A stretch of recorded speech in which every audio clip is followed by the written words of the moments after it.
So where we're up to chapter 6. Now, we've established a few things. We need to go back a step. Can you see the screen now? Yep. Yep. So we need to go back one little step, and we need to talk a little bit about the nature of what we call symbolic language, because we went through last week and we sort of accepted everything the same as what would happen was being talked about with the churches. The thing we need to remember is when we're talking about heaven, I don't believe that God just sits on a big throne with a big white beard. That's not. I mean, let's just put it to the very simplest one. Jesus is not walking around for the rest of time looking like an animal with its throat, looking like a lamb with its throat slit. So we have to talk about something called symbolic language, and this is where the seals come into play. We established some of the seals. We established that the book that was in Jesus' hand last week was his will, which means that Jesus actually has a will. Now, that will would not have been written in heaven because there's no point in writing anything down in heaven. Everybody knows everything, and God knows everything. There's no point in actually having a physical book. So when we talk about these things, we're talking about symbolic language. We're not so much talking about metaphor as much as we're talking about one thing relating to or meaning another.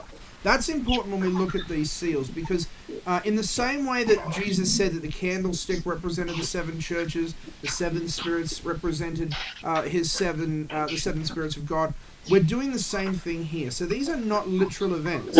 But as we've already established as well, we need to say that events need to mean the same thing as we go over. So we're drilling down into the opening of Christ's will. We're drilling down here into the events that surround Christ's will.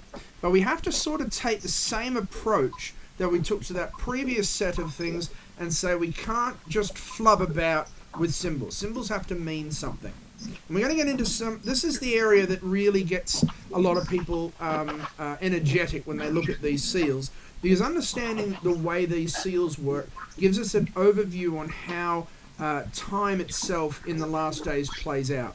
If you remember back to the Waco siege and the David Koresh lot with the Branch Davidians, the Branch Davidians wanted to wait until they had actually, David Koresh had written out his interpretation of these seals before they came out, before, of course, the FBI invaded them. So this is one of those areas that a lot of people get drilled into. So when we look at these seals, we have to remember that there is some flexibility. There are some different interpretations, and I'll go through as best I can with those. But we also have to apply the same rules that we have started off with to these seals. Is that fair to both of you? You understand that? Yep. Cool. You okay? When you say apply the same rules, do you mean we have to apply or be consistent symbolic. in what the meaning of the images are? Is that part of it, or is there more to it than that? No, that would be a fair way to say it. So here, for example, when we talk about a horse and a rider, we can't say in one element that a horse represents, a horse can't represent a mountain in one seal and represent the ocean in the second, because that would break our rule. But we can say that there are elements that lay on these things. So because we have established that the seals represent, from the sealing work, represent the witnesses, we can't simply turn around and say, now there's no more witnesses, or we've moved away from witnesses, or something like that. So as we have these first, and this is the first 5 seals, in these first 5 of the 6 seals, we can't simply say that that any one of them does not apply to a group of witnesses living. And we also have the problem that we can't apply it entirely to the 7 churches, because there are 6 seals, not 7. Does that make sense? I thought there were 7 seals. Sorry, you're right. My bad. You're right. There are 7 seals, but we're only talking about 6 of them in this way. So we can't say that they apply to all 7 churches in these first 6 seals. Sorry. Because the 7th seal the second coming or something. Yeah. It is, but we'll get to that in. We'll go to that next week. But that would be the best interpretation, because the 6th seal applies to the close of probation, as we'll go into here now. Right. So, okay. Does that make sense? Yeah. Is that okay? Sounds good. Yeah. All right. It's good to explain what you're thinking. Yeah. So, because we get into a point here. I know that David's read Fred's notes. I know you haven't had a chance. I don't think. I actually disagree with Fred on a fundamental issue that really means nothing when we get to the 6th seal, but we'll get there in a moment. So, the first seal. Now, when I saw the Lamb opened one of the seals, and I heard one of the 4 living creatures say with a voice like thunder, "Come." And I looked and beheld a white horse, and he who sat on it had a bow, and a crown was given to him, and he went out conquering and to conquer. Now, there is a grave mistranslation in all of the versions of Scripture that I've seen. The first of these four living creatures steps forward and simply instructs that this horse come, arise, step forward, be there. We have interpreted that, or the English language translators have interpreted that to John, him addressing John, to say, come and see, come and have a look at what's going on. Whereas in fact, he is giving an instruction for an evolution for a revealing of this horse. Either of those two is appropriate, but it draws out a bit more of that dramatic power in the way the original Greek is, to give the authority of God to that living creature, to allow him to be the one that says, come, I want you as an emblem to step forth. Now, we're going to go through these first four seals somewhat quickly, and then we'll go back and explain how they work. So the first thing that we see here is a man sitting on a white horse. White, of course, representing purity. This individual is given a bow, so he has a long reach. A bow, of course, is a weapon that is able to be wielded for a long distance. And he's given a crown. So he's given authority of a king. He goes out to conquering and to conquer. He goes out with the ability to take over whatever he so chooses. But he has the authority to do it through his crown. And he has a very long reach to do it through his bow. So this is a white of course representing purity, a pure individual and a pure horse that has a long reach and a lot of power. When he opened the second seal, I saw the second living creature come and say, come! And a horse fiery and red went out. It was granted to the other who sat on it to take peace from the earth, that the people should kill one another. And there was given to him a great sword. The second creature steps in, and this is instead a red horse. In Isaiah and Jeremiah, red is the color of sin, because of the blood that needs to be spilt to recover it. And this one is able to remove peace from the earth. So it's able to make the earth an upsetted place, an unsettled place. That people go out and kill one another, and this one is given a great sword. He's similarly given the authority of war. He's given the authority of death, to go where he seems necessary and kill who he deems necessary. Then when he opened the third seal, I heard the third living creature say, come! So I looked, and I beheld a black horse. He who sat on it had a pair of scales in his hand. I heard a voice in the midst of the four creatures saying, a quart of wheat for a denarius, and 3 quarts of barley for a denarius, and do not harm the oil and the wine. The black horse here and the scales are the judgment emblems. This is an actor who has to judge certain weights and measures, judge if they are accurate or not. But these prices are extremely high, which I'll go through in a moment. The quart of wheat and the 3 quarts of barley for a denarius are very, very high prices. So we have an element of judgment in this scaling up, this weighing up of things, and a black horse that again darkens the scene. Each one of these, the scene gets darker and darker until we get to this fourth horse.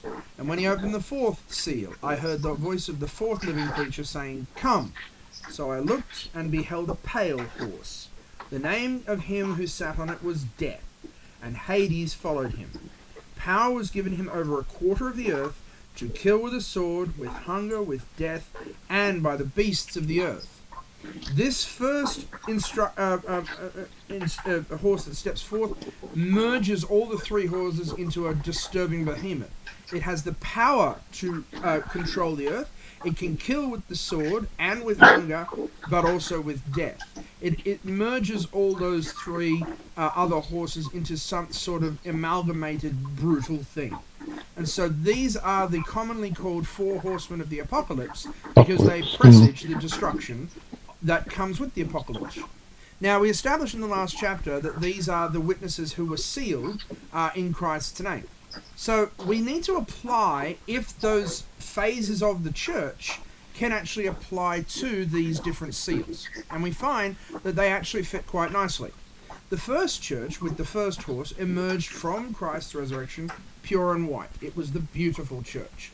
It was full of promise. It was the crowned heir of the Jewish nation. It was the crowned recipient of salvation itself. The monarch sits on that horse with the interesting choice of a bow, because a bow can pierce its foes long before they get anywhere near it. And if we remember that we established that this is up to 100 AD because these are the times when they were living the apostles and those who had walked with Christ could immediately, when someone says, "Oh, you didn't know Jesus?" "Yes, I did. I sat with him here. I ate with him here. I put my finger into his side at this time. We saw his resurrection." No question can come into play. But it's interesting that it's a bow, which also would have been the child's weapon. And I don't mean to say that it was a childish weapon, but I mean to say that it was the first weapon put into the hands of a child in most of these cultures, and indeed up until about the 1700s. All English males today, technically, are legally required to undertake 2 hours of longbow practice every week. Because when Henry the... Yep, I mean that. In England, there is still a law in the books that says that you have to actually do 2 hours of longbow practice every week, supervised by the local church. Because when Henry V won at Agincourt with the longbow, he said everyone in England has to learn it. So since that's still a law on the books, right? This is it. The first weapon that was given to a child would have been a bow and arrow. These guys were still are supposed to be engaging in this. So this is a young authority. This is a new church. This is a young and youthful church that's able to just go out and do whatever it wants. And we see this in the reflection of that early church, because the early church had so much promise. The early church was there to go out and spread its wings and testify to the world, encourage with everybody, get everybody to come and follow Jesus. As we're reading in our study of Paul, there's so much youthful enthusiasm, there's so much energy in the church at this time, and they attempted to go out and just spread the word as much as possible. So this early church matches this. They're given that authority of the inheritance. The Jewish nation was destroyed by the time John here is writing, of course. So the Jewish nation is no longer a threat to them. There's nothing to compete with them. They're able to just go out and spread the word as much as they want, and they're given that sort of encouragement to say we're able to do everything. But when the people started getting martyred in that second phase of the church, between 100 and 313, when the persecution starts to come in, we start to see that this church is not able to stand up to the state. So, as we've seen ad nauseum, it was Constantine that stood forth and actually commanded both the church and the state, put down the martyrs, and stopped the death and the destruction that we have established. So it was this death that we have here, and I'll actually go to the other page so I don't lose my spot. So this here where it says, "A fiery horse ran out, it was granted to one who sat on to take away peace from the earth." The fact that the Christian church was establishing itself, building itself up, that was the loosening of peace, because everybody started to point to them and say, they're the ones who are responsible for things. They're the ones who are responsible for famines. They're the ones who are responsible for all these things. That people should kill one another in their martyrdom. And there was given to him this great sword. It wasn't until Constantine stepped forward with his conquering weapons that he was able to remove this problem. But in doing that, these complex civil wars ingrained these people in a feeling of fear. It ingrained them in this feeling of abject destruction, that death was coming. And as we saw, the next horse that stepped forward was as black as pitch, and it held up a bunch of scales. Now, when we talk about prices, let's just take a step back and have a look at the language being used here. He declares that a denarius is to a quart of wheat, or a quintranella of wheat was to be sold for a denarius. Now, the denarius was the standard coin from about 200 BC. It was the equivalent of the shilling in Roman times. So if you think about the British shilling or the Australian dollar, that's the sort of thing we're talking about. They were made of silver, and at this time, a denarius was a silver coin with an average weight of about 7 grams, 6.8 grams, or 1/48 of a Roman pound. But that quantity of silver was also halved by about 100 AD. So the denarius refers to the denarii, the divisions of 10, because this coin can be divided into 10 asses, the same as our dollar can be split up into 100 cents. Sorry? You're saying a shilling's $1. Shilling's 10 cents. No, the shilling was the equivalent single coin when everything was based. When I don't want that. When the shilling was the Australian currency, you would base everything on the shilling. You wouldn't talk so much in pence. You talk in shillings, and you almost never talk in pounds because they were too expensive. In the same way today, we talk in single dollars. It's worth $300. That sort of thing. Does that make sense? Yep. Yeah. So in Bible times, I understood a denarius was about a day's wages. No, that's a penny. The penny was a day's wages. Yeah, we've got it here. So a denarius is more than a day's wages. Is that what you're saying? If we translate the money through, if we take the Augustan reforms, which is around about 50 BC, it's about 30 BC. We know that the Roman soldier was paid 225 denarii a year. So that's a standard yearly wage for a soldier, of which 60 denarii were taken out for food. So 60 denarii is what it would cost for an individual soldier who were not poorly fed. They would have been paid 60 denarii. They paid 60 denarii per year for food. So 225 denarii per year would be on the equivalent of about 60,000, 70,000 Australian dollars. So a penny would have been a day's wages for a labourer. I've got another document I can get you for next time, which is the something reforms of about 225, which is again after this was curtailed. But it says that at that time, a Roman soldier was only paid about 500 denarii a year. So it's a bit more than a day's wages. Yeah, okay. So, 225 denarii per year is a bit less than a day's wages, isn't it? No, 360 days to a year. So 360 divided by 225 is 1.3. No. Yeah, 225 divided by 365 point something. Because 1 denarii a day is 360. 225 divided by 360 equals 0.6. Okay, 0.6, yeah, half a denarii a day. Half a denarii a day, almost, yeah. So that's the sort of numbers we're talking about. But a penny also was the Jewish money. This is the Roman money. Yeah. Yeah. Sorry, John, you about to say something else? Yeah, I just wondered whether they worked 360 or 365 days a year, or whether they actually had some holidays, or whether, is 360 or 365 the number of days we should be putting in a year, or do they work some, do they get 2 weeks holiday? No, Roman soldiers would have worked 360 days a year. 5 a year, yeah. They booked up for 5 or 20 year periods, and they worked the whole lot. They didn't get holidays or any of that sort of stuff. They had leisure time when they were not fighting, so to speak. Right. Yeah. Okay.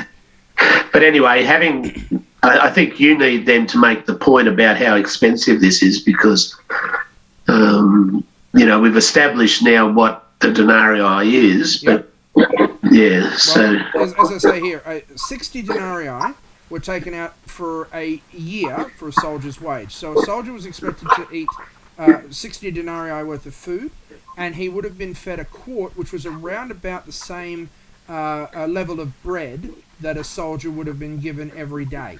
So a quart, as it says here, a quart of wheat for a denarius. If we think there are 6 lots of 60 in a year, that means that 1 quart has raised the price by 6 times.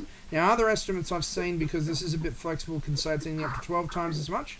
But if we're taking out 60 denarii a year, and he's eating 1 quart of barley per day, because that's what makes 1 decent loaf of bread, then that is 6 times the price of what he would have paid. So this is extremely expensive, and you can make a lot more about the fact that it says here 3 quarts of barley for a denarius, because barley is melted down with other liquids to make beer especially, and it's saying that the oil and wine are so expensive you don't even bother with them. Just don't bother even trying to look at the oil and wine. Things at this time are so expensive. Now, that makes a lot of sense, but we also know that this is a time of food, from food perspectives. The 300s to the 350s, or 300s to the 500s are a very affluent time. There wasn't a lot of famine. So we have to look at this in terms of the church and in terms of the symbolism that's being presented here. We've already established that the church went through a period at this time of accepting new views and new ideas that brought in, that changed the entire dynamics of things. All of the different things, that the different outside views that started to be brought in by people like Constantine, and we've talked a lot about the Sabbath, and we're going to keep talking about the Sabbath, were brought in to change things as they were needed. So as these views came in and as these different things were adopted by the church, these different things change the meaning of stuff. They change what things are all about. And what we have here is a presentation that as you judge these different issues, things become more expensive. Truth and realities become more and more expensive. If we take a simple example like Christmas, the idea of celebrating Jesus' birth on earth is highly creditable. Jesus was born on earth. He has a date. There is a lot of value in saying we will respect Jesus' birth. However, we don't know what day he was born on. So for the sake of the argument, let's say that Jesus was born on the 1st of July. Anybody who holds that birth date for Jesus and says on the 1st of July we will remember the God that came down and gave his life for us, there's no problem with that. In this time, after the Edict of Milan, there's no problem. But then the church came in and said, hang on a minute, we want to change it to the 25th of December. We want to make it appealing to those people who were worshipping other idols and worshipping other gods on the 25th of December. We don't know Jesus' birthday, so you can't tell me he wasn't born on the 25th of December, so we're going to change the date to that. Well, okay, I get your point, but some of those who say, no, I'm going to stick with the 1st of July, I just like to stick with the 1st of July, well, they miss out. They miss out on taking part in the ceremonies and festivals. They get ridiculed by the people around them. But then you start to see how, when we look at Christmas, the Christmas story is always an infantilized Christ, a very, very small baby with a very big Mary, very big mother figure. So this promotion of Mary starts to step in, and most people will say, well, she's his mother. Absolutely true. There's nothing wrong with that. But are you diminishing Jesus' birth by focusing on Mary's actions? And those who say yes, well, you're going to get ridiculed. Then you start adding in other trappings. There weren't 3 wise men, there were 4. We know there were 4. There's a brilliant book about the 4th wise man, right? So now you have those wise men presenting their gifts in such a way. The wise men weren't alone. They would have had an entourage of maybe 300 people. They certainly didn't do anything unusual. They were traveling magi. But their aspects and the elements of venerating them come into play. I've been to the tomb of the Magi in Cologne Cathedral. Right? Their elements come in, and now they become objects of worship too. And you start to lose some of the points there. Then you have the shepherds actually decorating the trees outside of Jesus' stable, which is where part of the Christmas tree comes from. But that's not in any of the stories. That's not anywhere. Nobody remembers any of that.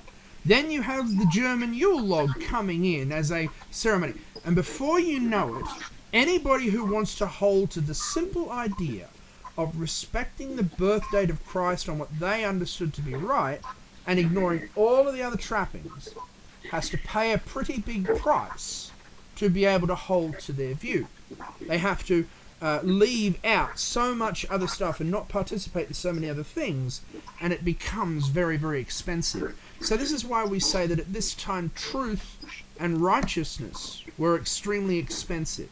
They were extremely hard to get at. And that's the sort of imagery we have here when he says that the quart of wheat for a denarius and 3 quarts of barley, these are the things that become very expensive. The actual holding to this faith is starting to be very, very expensive. The penance and indulgences and all those other things that started to come into play, which we've talked about quite a bit, they are still very expensive for people to avoid. We in the Adventist Church every year make grandiose statements about how Jesus was not born on the 25th of December. He could not have been born because of the weather, because of this. But yet every year you'll see Christmas trees in Adventist churches, and you'll see that the Record will have a special on Christmas, and you'll have Christmas sermons preached. And there's not a lot wrong with a lot of that, but there is a price to be paid for people like myself who think we need to keep a particular way of looking at these things. Does that make sense? You following what I'm saying there? Yeah, I think so. Yeah, so Yeah. this horseman is saying that the church has slipped from being that bastion of God's word to starting to become repugnant, where truth and virtue are much, much more precious than gold. And that leads into this final phase of the church, this fourth phase of the church, where all of a sudden a pale horse steps forward, and the rider becomes the personification of death itself. Right? He opened the fourth seal, and I saw a pale horse, and the name who sat on him was Death, and hell followed after him. Hades, the grave, or that bitter pit, and all the things that go with Hades. Not just the fact that he's being followed by the grave, but he's being followed by the shame and ignominy and all that expulsion that goes along with him. So when we say Hades, we're not talking about literally being able to throw people into hell, like the Roman Church will have us believe, but we're talking about someone being declared a heretic, and therefore they are not allowed to be a part of the congregation. Their family is ostracized. There is an ignominy that goes along with this particular power, using all of these pieces of authority at its whim to actually do the destruction of these people. It's not just that he is standing there as the master of death, he is standing there with so much else. And this is the bulk of this fourth phase, this Thyatira time, that we see in the church. For almost 1,000 years, the church was just a brutal persecuting power. It had gone from that second phase where it was the persecuted being oppressed to suddenly being able to co-opt power states to do what it was and able to actually persecute itself. Now, a lot of people will tell you, and they aren't entirely wrong, that the church never killed anyone itself. It co-opted powers to do their will, but if you look at the Crusades, if you look at the Inquisition, if you look at those things, nobody will say that they didn't have a major influential hand in actually doing those things. This horse, for example, is given the authority over a quarter of the earth, all of Europe, to kill with the sword, hunger, death, and even by the beasts of the earth, whatever they chose to be able to use for them. So these first four horsemen, these first four seals, we see as this demonstration of the four phases that the Roman Church at that time went through leading up to the Reformation. We've seen this, we can see this from pure history. We've seen this in the opening 7 churches. I'm not going to put as strict a relationship on it as I appear to have done here, where I've said Thyatira and so on, and so Smyrna and Pergamos. I don't think that they directly relate to those time frames, but if we need to put some time data down, we can sort of connect them up to them. Now, the question that is often asked is who's actually riding these horses, and other than this fourth horse, where we have the personification of death, we can't answer that. But I want to reject absolutely entirely, especially for the last 3 horses, that it is Jesus is the one, or the Holy Spirit that is the one riding these horses. I've heard that said a lot. I haven't heard it in an Adventist church, I'll admit, but I have heard that discussed a lot, that because these horses represent the phrases of the church, that it's Jesus given the authority, the crown. It's Jesus given the sword. It's Jesus given the balances. Or the Holy Spirit that's given these things. I reject that absolutely and entirely. Because there is no way that, especially for this last one, Jesus would be the one that would actually sit on the horse and simply slaughter everyone. If you go down that road, you have then got to put into place the fact that all these things that were done, all these corrupting influences that came in, were by Christ's will. And I don't think they were. I just can't see that. It's possible Jesus was riding the first horse, but we will find that in Revelation, I think it's 16, Jesus will step forward on his own horse. So I can't put that in. No doubt whatsoever, he has no interest in conquest. He has no need for that. They are spreading his word, and he's also not on earth at that time. So it's the Holy Spirit's job to do that, but it's not there. The other thing I want to reject as well is this is not the Pope.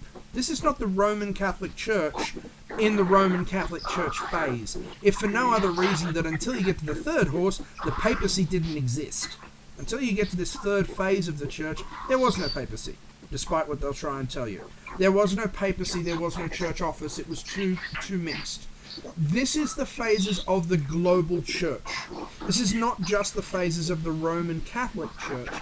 This is the favours of the global Christian church, and anybody that supplemented themselves to their power, or supplicated, themselves to their power, they were under these groups.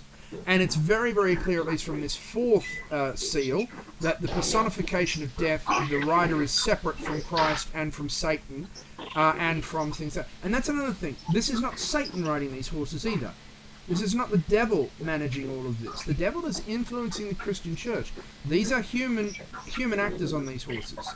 These are human beings that are making these things happen. The church starts out as this shining light of God's word, but through that crucible of persecution, it was tainted by sin, and it adopted whatever it thought it could to keep itself safe, and then it stopped remembering what its first love was, as we read in the second chapter. And then the message slips. It's wanting for righteousness until finally it becomes the persecuting power itself. And that's the thing that we have to look at when we remember the fourth horse. The fourth horse is not just about the fact that it does kill. It's about the fear of being killed. Hell follows it, not because they can throw people into hell, but because when people looked at those high, dark, Gothic buildings, they didn't see a loving God. They saw a brutal church. When they confessed their sins to a priest, they didn't confess them to their mate. They confessed them to someone that could damn them. It's fear that is the central point of this fourth horse, and that growing fear as we go through the four of them. Does that make sense to you guys? Are you comfortable with that? Yeah. Yep. Yeah, like say the fourth horse. You're saying it's not the Catholic Church. I'm not saying that. No. It is the Rome. It is the church that was at that time the Roman Church, but it is the Christian church. Right, it's the Christian church all over. It's the Christian church all over. Yeah. Yeah. And as we've also seen, this is something we'll look at now. When we look at the Protestant church isn't any better. The English persecuted Catholics, and it still has anti-Catholic laws. You can't be the monarch if you're a Catholic. You can't marry a Catholic if you're the monarch. In atheistic France, as we said, they slaughtered the Catholics during the Revolution, right? But Ireland has had the major Catholic versus Protestant wars. We've seen that in our own time during the Troubles. You guys are old enough to remember the Troubles. I'm a little bit younger than that. But you guys are old enough to remember every night watching on TV the brutal... The IRA and that. Yep. Exactly. The Protestants murdered the Catholics just as well. In the 19th century, the German Reich, which was under Kaiser Wilhelm, they passed a series of anti-Catholic laws. They passed a lot of anti-Catholic laws, which Bismarck then negotiated with Pope Leo XIII to repeal. And he actually had to separate from his own party. They outlawed Roman Catholics, and of course Germany abolished all political force that the Catholics had in Germany, and they executed a bunch of people who were Catholics. They executed quite a lot because they simply stood against them. Now, Maximilian Kolbe is one of those. He became a saint in Auschwitz when he gave up his own life to save a Protestant. I've stood at his shrine in Auschwitz, where they still venerate him as a martyr and as a saint. But nevertheless, the idea, if we go into talking about the history of Nazi Germany, the Nazis had an association with the papacy. But they were certainly not pro-Catholic. They weren't necessarily as anti-Catholic as they were anti-Jehovah's Witness. But they certainly didn't do anything better. This fourth horse relates to the Christian church. And it is this model that the Christian church remains in today, even if it's so disparate that it doesn't have the ability to influence a particular power to do its bidding. If you know as well as I do, though, the Adventist church, as well as any other Protestant denomination, if we had a militant force, would very quickly outlaw and put down other religious groups because of how secure we feel in our beliefs. So this is the model the Christian church collectively exists in from 1538, at least until 1536, when there's a shift in how things work. Does that make better sense? Yep. Yeah. Yep, fair enough. You cool with that, John? Yeah, that's fine. Yeah. I'm interested to see where you go with the times and the next series. I am the time here, really, because this is the model that the church established itself in. In 1536, when you have the Reformation step in, you cease to have the church as an overwhelming, the Roman church, that is, as an overwhelming persecuting power. But as I said here, you have a lot of Protestant churches that are still able to do their own thing. The English are still, Ireland alone is an example of how the Protestant groups can use the power of the state to be able to create martyrs. And that's exactly what the fifth seal is talking about. When he opened the fifth seal, I saw under the altar the souls of those who'd been slain for the word of God. This slain for the word of God is a very open phrase. And for the testimony which they held, which is an even more open phrase. The word of God is what they understand and what they believe. It's not just for the absolute righteousness. It's for the things that they have done that is in line with God's word teaching, but also for the preaching that they had held, which could even be false. These are people trying so hard to do the Holy Spirit's work that they are led into the wrong space, but they're trying their righteousness. They're trying it on God's side, and they are being held, they were murdered for their testimony. They cried with a loud voice, "How long, O Lord, holy and true, until you judge and avenge our blood on those who dwell on the earth?" Avenge. They don't want justice, they want righteousness. They don't want just you to judge them as being done the wrong thing. They want vengeance. This is a very aggressive phrase. And a white robe is given to them. And it was said to them they should rest just a little while longer until both the number of their fellow servants and their brethren who would be killed as they were was completed. So, to answer your point, John, when these groups are here, it doesn't end with the conclusion of the Roman Church as the sole dominating factor, because there are still more to be killed. There are still more of their brethren to be killed. And that Max Colby, as I said, he was a Catholic priest, but I reckon he'll be in heaven just alongside a lot of other people because he exemplified God's commandments to do unto others as you would have them do unto you, and treat others as you would treat yourself. The opening of this fifth seal, we see these martyrs cry out from all time. This is the whole of time where they're begging the Lord to judge the earth. They're demanding this vengeance. And they're given white robes to demonstrate the purity of their trust and faith in God. They're demonstrating that they are the ones who have the trust and faith in God. And these are the angry people who are trampled by those previous three horses. Now, we have to make clear that this is a metaphor, as is most of the book of Revelation. There's no literal souls under an altar in heaven, right? Why would you leave them there for a start? But these are the people who are on the earth, and their blood is crying out to God to say, judge these people. And they're told, all right, we have to wait a short space of time. Obviously, not to be resurrected. You don't have to. You're not going to be resurrected for just a little bit while longer. You're going to have to wait, which is an incredible statement. And their appeal to God for vengeance is for those against who they were illegally murdered by. And so, like Job, they're told, not just yet.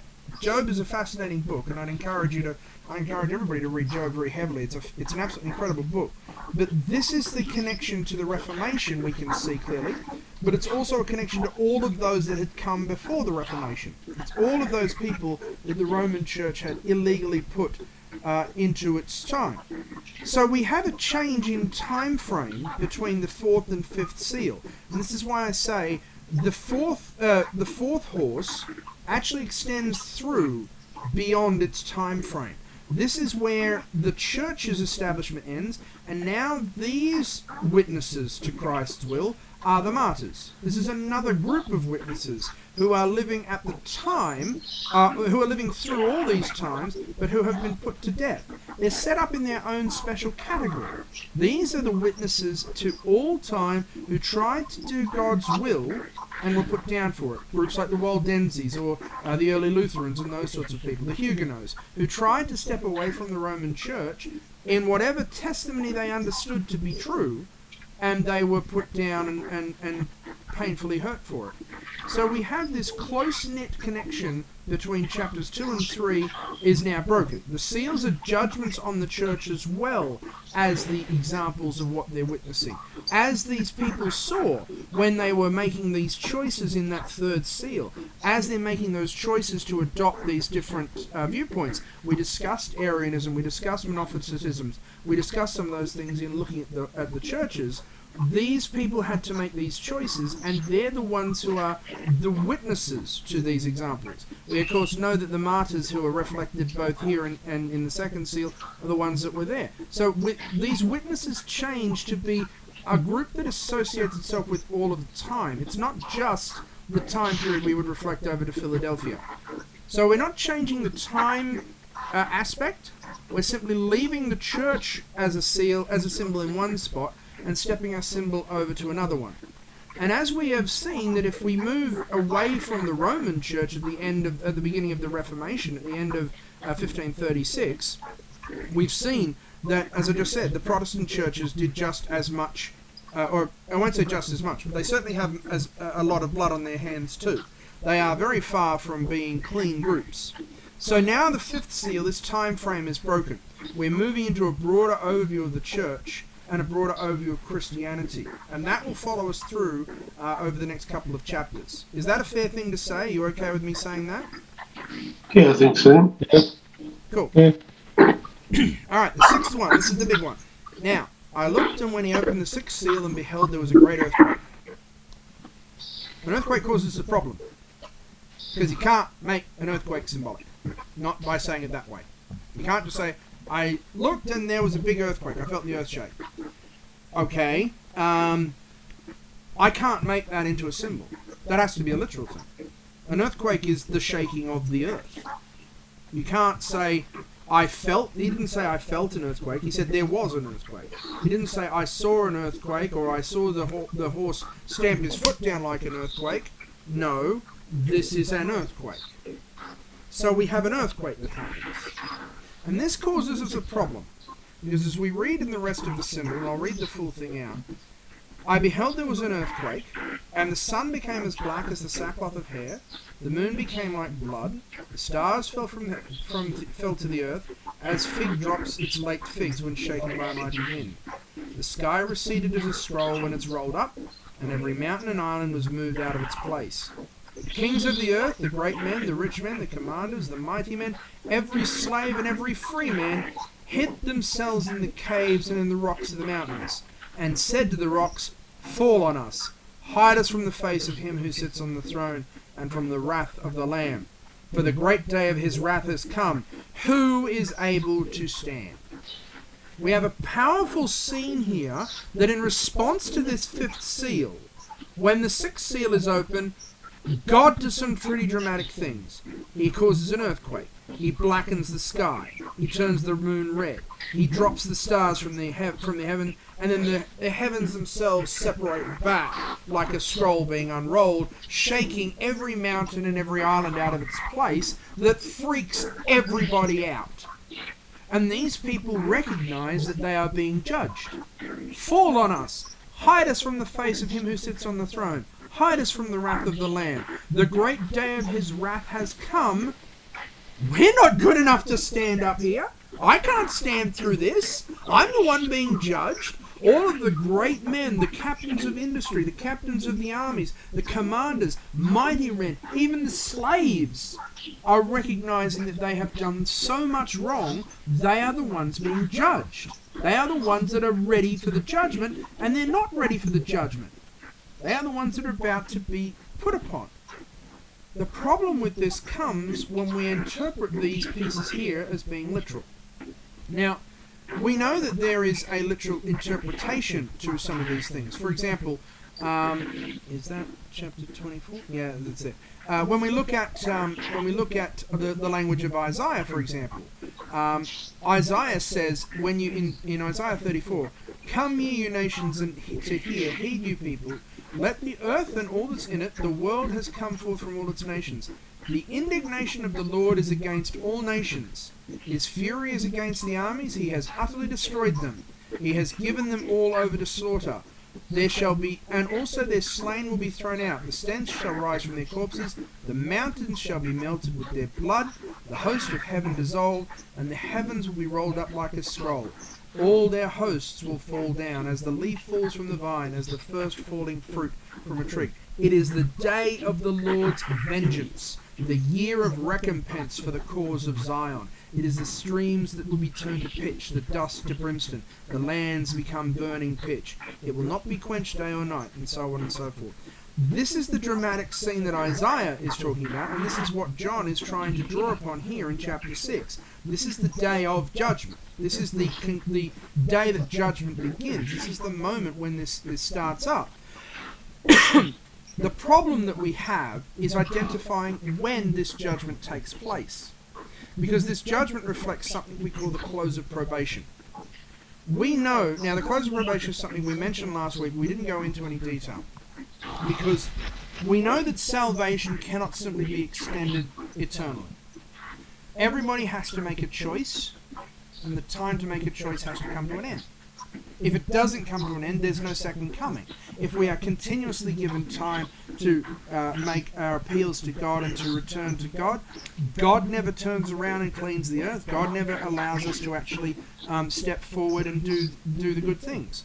So when we have this point, we have to look and say, there is a moment where judgment has to happen. We know that this is the moment of that judgment because of what we see in the start of chapter 7. We've got it here. This is from verse 1. After these things I saw 4 angels standing at the 4 corners of the earth, holding the 4 winds of the earth, that the wind should not blow on the earth, the sea, or any tree. Then I saw another angel ascending from the east, having the seal of the living God, crying with a loud voice to the 4 angels for whom it was granted to harm the earth and sea. These are the 4 angels that can do the destruction, saying, don't harm anything until we have sealed the servants of our God in their foreheads.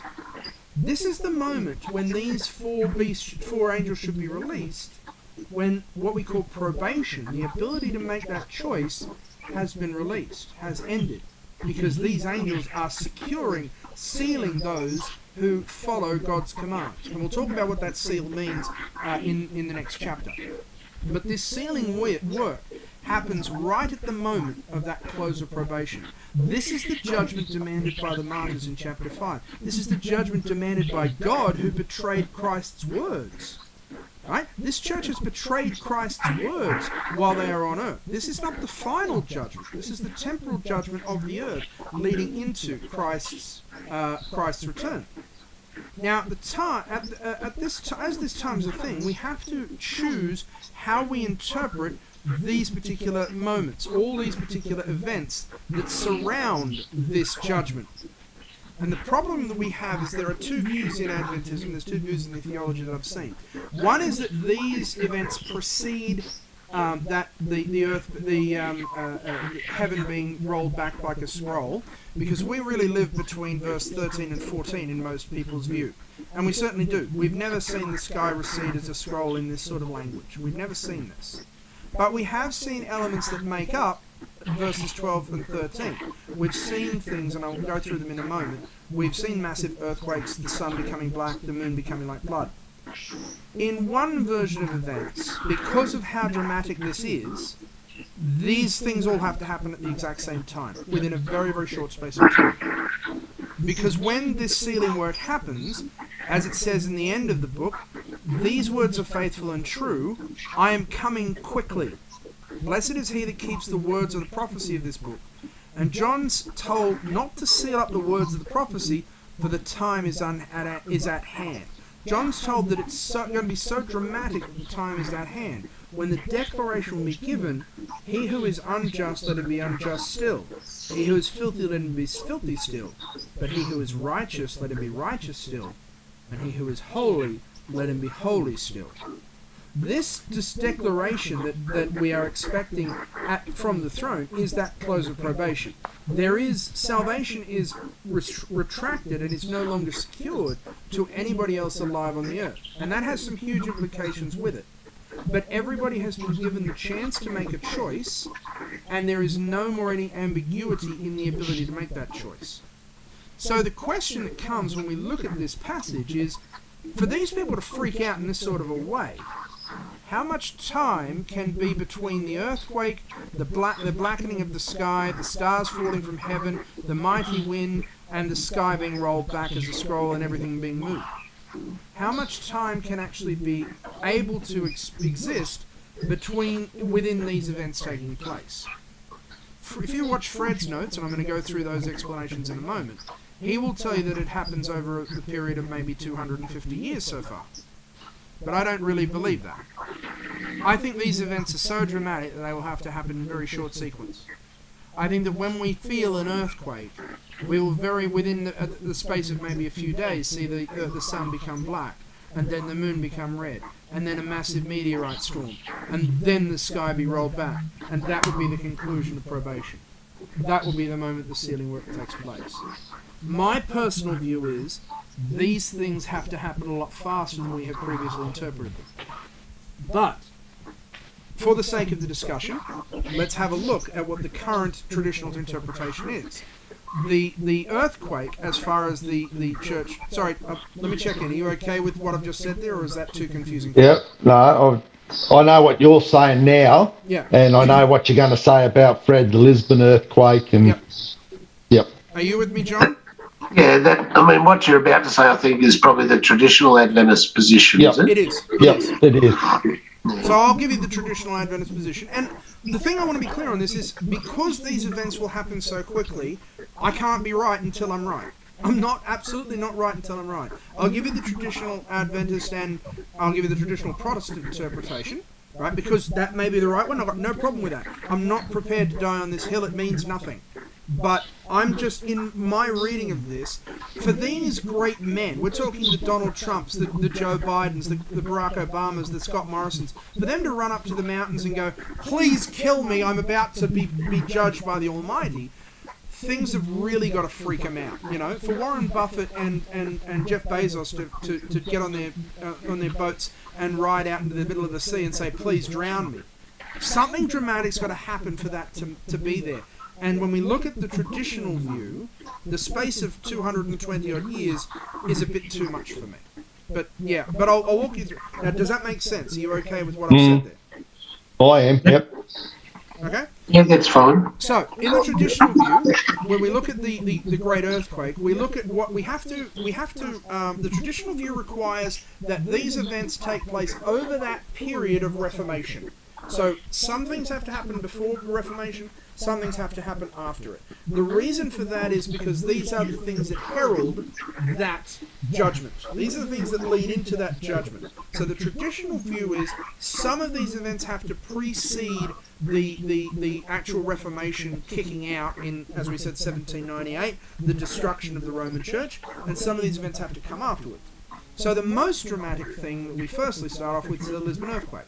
The Lisbon earthquake, you could say why you selected the Lisbon earthquake from all of them. But the Lisbon earthquake has a lot of factors that drill very much into the Roman Catholic way of looking at things and into the Catholicism of Lisbon. On the 1st of November at 9:40 a.m, during Mass, on All Saints' Day, when the majority of people in the city were in Catholic churches, something between a magnitude 8 and 9 earthquake happened about 290 kilometres southeast of Lisbon in the ocean. 5-metre holes were torn in the ground all over Lisbon, main city in Portugal. Very Catholic country. A tsunami engulfed the harbour and the downtown so much that fast people riding horses were forced to gallop as fast as possible to the upper grounds for fear of being carried away. And 2 other massive tsunami waves followed. Now, we're not entirely sure how high this tsunami was, but we know that there was a 20-metre tall tsunami in North Africa, which is not far, and a 3-metre tall wave in Cornwall in England. So this would have been a pretty big thing. Something in the region of 40,000 people were killed, and the most of those died when churches collapsed. Almost every church in Lisbon was destroyed. Some of the outliers were just heavily damaged. But because it was All Saints' Day, everybody was in the churches. Because it was All Saints' Day, they had left candles burning in their homes, on their windows to let everybody see. And they were knocked over by the earthquake. The table gets rickety and boom, over it goes.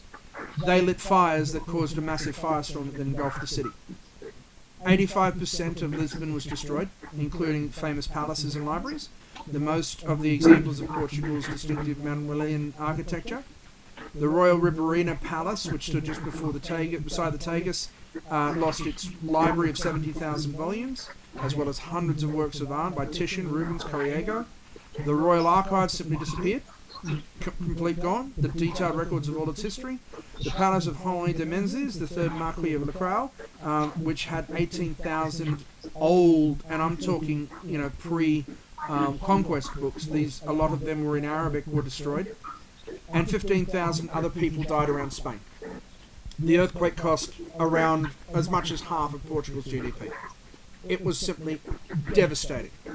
But because it happened in a religious festival, and this is where we have to look at this from a few different angles, it wasn't just seen as a tragedy of life, it was seen as a tragedy of divine judgment. People actually started to debate Protestantism because of this. They started to engage with the Protestant churches and say, maybe because we are Catholic and we're engaging in a Catholic service on a Catholic day for a Catholic set of saints, we need to look at this Protestantism thing. Maybe this is the start of a judgment on us. So the engagement of this led to Protestantism coming into Portugal. Furthermore, the earthquake influenced the intelligentsia across Europe. Voltaire heavily references the earthquake in Candide, and he wrote his poem, the poem on the Lisbon disaster, specifically about it. Now, in Candide, his phrase, the best of all possible worlds, is that satirical idea that on the best possible day, All Saints' Day, in the best of all possible situations, being in a church, at the best of all possible worlds, this beautiful one that God has created for us, all of a sudden a benevolent deity drops the roof on your head. So Voltaire was heavily influenced by this. Kant started publishing his treatises on the Lisbon earthquake. He ended up writing 3, and this was a basis for seismology. From the Lisbon earthquake, we got the technology of seismology, where we can say that it was a magnitude 8 earthquake. Hamscher, one of the big philosophy writers of the time, he used the earthquake as an interpretation of what it means to be grounded in something and then have everything shaken. And he looked at René Descartes' philosophy, I think therefore I am, and said, because of the Lisbon earthquake, am I actually there? If you look at this idea that I think, therefore I am an intelligent creature, therefore I am an individual that's worthy of respect, therefore I am worthy of God's love, well, having the roof drop on your head kind of makes you rethink that. So this philosophy, this earthquake, undermined the entire structure of the Roman Church and the Roman establishment in this entire world. But the problem is, of course, there have been a lot of earthquakes out there. There have been a lot of earthquakes that are there. I would argue that none has had as big an impact on philosophy and religion, but there have been a lot of earthquakes in time. The sun becomes as black as a sackcloth of hair. In May 19, 1780, in the United States, New England, and large parts of Canada, the sun simply seemed to refuse to rise. The sun just went black. The darkness was so complete they had to start lighting candles, and roosters, woodcocks, and frogs just started acting as if it was the middle of the night. In Ipswich, in Massachusetts, the moon also was bathed in this brilliant red, rich colour. There was just no light. It was just a dark day for some strange reason. This is in the New World. This is in the world where the Protestant Church is supposed to be starting the ascendancy, and yet in the New World, it seems that they're being treated the same as the Old. Now, the most likely cause of this was smoke from a very large forest fire mixed with thick fog. Now, when fire doesn't kill a tree and you can grow, you can see this yourselves in some of the bushfires we've got in Australia. Yep, the growth rings are there, and you can see that there's scars through the growth wings. So we know that there was a large fire through the 1780s, and the red moon was because the Carbon spectroscopy happens, so we can see that. The problem going on this with the sun as black as sackcloth in the hair, John would remember it too, but was it 65, John? In 67. Broken Hill? 67. Yeah. 67, Broken Hill went black at midday. Yep. And stayed black pretty much right till the night time and it was just a dust storm. You guys were gracious enough to fund me with 2 earlier this year. I remember the middle of Broken Hill, the whole sky going black. Yeah, absolutely. It doesn't explain the red moon, but you're absolutely right. I've been through it too. 67s was, we were sent home from school because it was black. Yeah. How'd you get home if you couldn't see? Because I remember how black that Well, was, and that was pitch. but the street lights come on. Oh, okay, rightio, yep. So Yeah. the street lights came on. So, we were sent off. I was at Burke at the time. I don't know, John might have been high school. No, I was at Alma. You were at Alma? So, Yep. yeah, and we were, well, I only lived a block away, but the street lights were on. I think I actually got Peter and took Peter home. So, but that was in, 67, I thought 65, but 67. Yep. Yeah, and we went black here. Yep. So there are things that, That's right. but being black around at different times in different places. Right.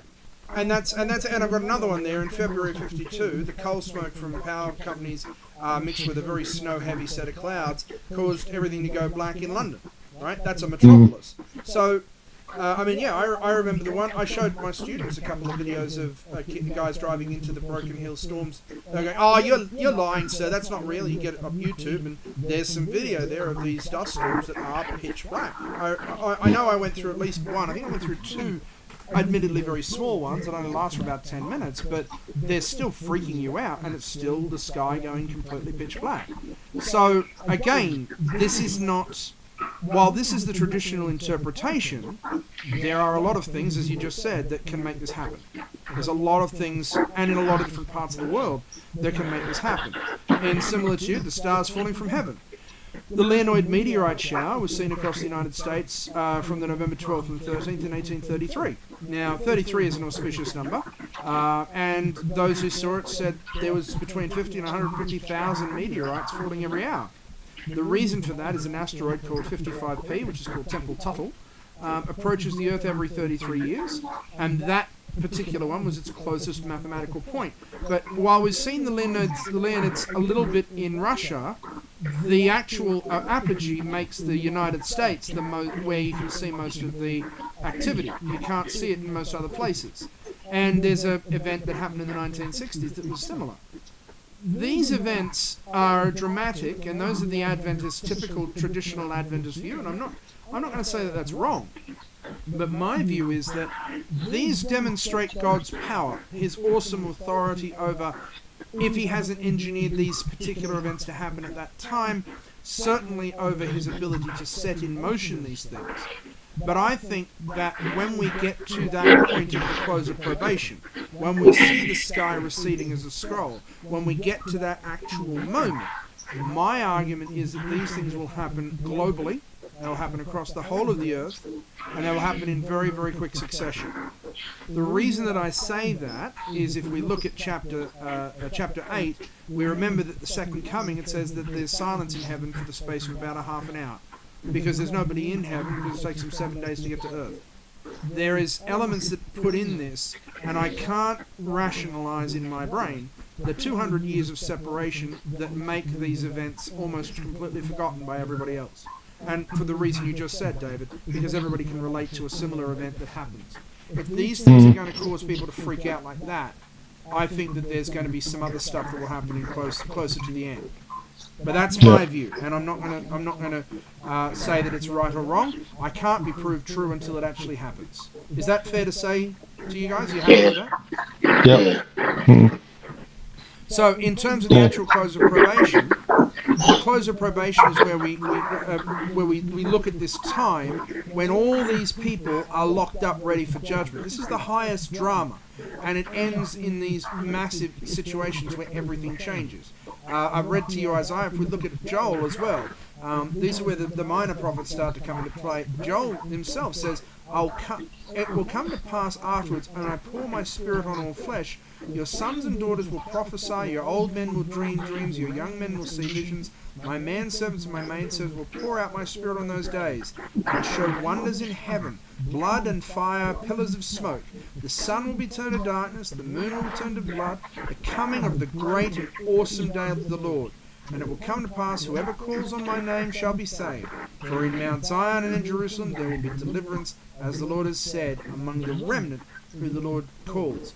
At this time, when this deliverance comes, when this deliverance for some, I should say, comes, when this judgment is laid out, everything will change. Everything that happens on the earth will be different. There will be islands and rocks and mountains moved that will be, everything itself will be twisted. Nature itself will actually have to step up and do God's will, and the people will beg nature to kill them. Now, the question that is asked at the end of this, who shall be able to stand, I would argue is the most dramatic question that's ever asked in the Bible. Who is able to stand up to the wrath of the Lamb? Who is able to stand up to the anger of God? Who is able to stand up to the judgment that is able to be called? Who is able to stand up for to the martyrs who are demanding their death for their vengeance? Who is able to stand up for the church's actions? Who can say they didn't lead men astray? Who's able to stand up for punishing Satan for leading his people astray? Who's able to actually stand up? Which one of our ministers will be able to stand up and say, I didn't lead anybody astray, I did everything right? The question that ends this chapter, and this is partly why I'm happy with Langton for this, is who is able to stand in the face of God's wrath? Well, the answer is very, very simple. Those who don't have anything to fear from. Who is able to stand when the Lamb is angry? The righteous, exactly. The only people that are able to stand are those that are righteous. And if I jump a little bit into next week's study, as I've said it here, after these things I saw 4 angels standing at the 4 corners of the earth and holding the 4 winds, so that the wind should not blow. These angels have been given the authority to harm the earth, but another angel comes from the east with the seal of the living God, saying, don't harm everything until we've protected those that are not to be harmed. Who's able to stand? Those that have the seal of the living God on their foreheads. And we'll talk about that seal next week. Oh, yeah, well, nice tension building. Come back for the next episode. I'm a writer. Good tension build up, isn't it, eh? Come back next week and we'll find out who's going to be sealed and who's going to be saved. What brand and what tattoo are you going to get? So when does the 7th seal appear? At the beginning of chapter 8. Right. That's another problem I have with Stephen Langton. If I just Bible Gateway Revelation 8. When he opened the 7th seal, there was silence in heaven for about a half an hour, and that's the end of it. That is the 7th seal. There are 7. When there is a silence in heaven, this part here. We will talk about the trumpets. When we start talking about the trumpets jump in before the 7th seal, but he's thrown the 7th seal in there as an oh, by the way. He's thrown that in there as something else you need to know. That happens quite a lot in the Bible, and it's rather interesting how people misinterpret. Like, if you look here at the New King James, they've included these trumpets in that there. They haven't got that separation, whereas it really should be a separate thing altogether. Oh, okay. Yeah. If we look, I'll give you another example of this. If we look at Genesis 1, there's another really good example of this in verse 16 there. Yep, that's the one. So it says, then God made 2 lights, the greater light to rule the day, the lesser light to rule the night. He made the stars also. Now, if you ask almost any person who will who will tell you about the creation, who are absolute hardcore, explicit creationists, they will say that on this day, God created the sun, the moon, and all the stars. But that's not what he's saying. This is an added phrase. In our English, we would say that there should be a comma here, and a comma here, or as it's done here, it's being put in a separate spot. And it's saying, on this moment, God made 2 great lights. He made the great light to rule the day, and he also made the lesser light to rule the night. But I want to tell you, I just want to keep you in the loop, I want to make sure that you know, he also did make all of the stars. It wasn't that he did them at this moment and at this time, but he did actually make all of the stars too, and you need to be aware that he made all of the stars. So that's why I'm saying it to you. It's an added phrase. Does that make sense? Yeah. Yeah. In the same way here in Revelation 8, when John says, when he opened the 7th seal, there was silence in heaven for the space of half an hour. That, and this is again my problem with Stephen Langton, that should be tacked on to the end of this things when he said, These are they who serve the throne day and night, who sits on the throne. They will shelter in his presence. They're never hungry, they're never thirsty, the sun doesn't beat down, they're not scorched. He wipes away the tears from their eyes. And then there's silence in heaven for the space of about a half an hour, because he's gone and saved them. That's it. And I also saw 7 angels who stood before God. So I'll go back and tell you another thing. I saw 7 angels who stood before God, and there were 7 trumpets. That's the sort of difference that you've got there. Yeah. Good. Cool. You okay with all that? Yeah. So what's the traditional Adventist interpretation in terms of time periods? The 4 that you've got, I guess that's at traditional. Is there a traditional Adventist position then that goes on about the 5th and the 6th seal in terms of times? Not really. No. The first 4 seals are the phases of the church. They're not specific. I've put them down because these 4 seem to closely align themselves to the first 4 phases or the first 4 churches, but they're not. Yeah. They're not actually explicit time periods at all. And I'm not holding myself to that. I'm just saying this is what it seems to relate closest to. But it's the 4 phases of the church. But the point with it still is that when the church became a persecuting power, when the Roman church started to persecute, the fact that it became then a mixture of Protestants and Catholics doesn't diminish that persecuting power. It doesn't diminish it going off the rails. Yeah, no, I can see that. Yeah. And I'll go further than that. I'll say bluntly, there is no way that the Adventist church today, the way that it does things, is absolutely a perfect church. We are not a perfect church. I don't know why we think we're a perfect church. We're good enough for now. But we are not the perfect church as would have been the experience of Christ in that time. The fact that we have a ceremony that we play out every Saturday morning that you guys did this morning, right, with a set of hymns and a lesson and a structure and all that sort of stuff, there's no reference to Christ's establishment of any of that. There's no way that any of that's there. It's not wrong. I'm not upset with it at all. I'm a member of the church, so there's nothing wrong with it. But we cannot claim to have anywhere close to going back to the purity of the first church. And that's when we get to talk about the millennium. The whole point of the millennium is to try and get everybody to be on that page. Yeah. Yeah, but we'll get to that in a couple of chapters. Yep. Very good. All good? Any more questions, or are we all cool? No. All right, I'm happy with that, James. Thank you very much. All right. I'm happy. I spat out my bit about the. No, you're fine. Yeah, about the dark day. Yeah. You're absolutely right. You're absolutely correct. I can even put give that on for me while I was up there. Yeah, because I can tell you another one. The year I joined the Air Force, Yep. I joined in September, 3 months in Adelaide, came back here, had Christmas, and then I was posted to Melbourne.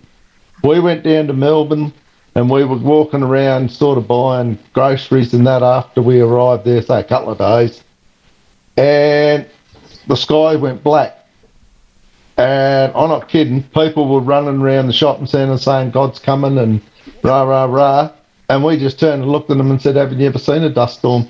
Yeah. And we kept shopping. Even our kids. But they'd never ever seen, and they say the soil that blew through Victoria at that stage settled in New Zealand. Yeah, that's right. Ah, true.